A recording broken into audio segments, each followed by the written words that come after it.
In this video, I will show you how to quickly download and install any font on a Windows 10 PC. There are several websites on the internet that offer free to download fonts. In order to help you, I have left links to some of these websites in the description of this video. Additionally, you can even download fonts from the Microsoft Store. After downloading the fonts, simply extract the fonts folder.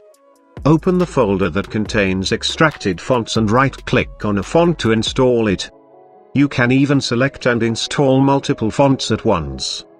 The next best way to install fonts is via the settings of Windows 10. To do so, open Settings and locate the Personalization section and click on Fonts. You can now drag and drop your font files to install them on your PC.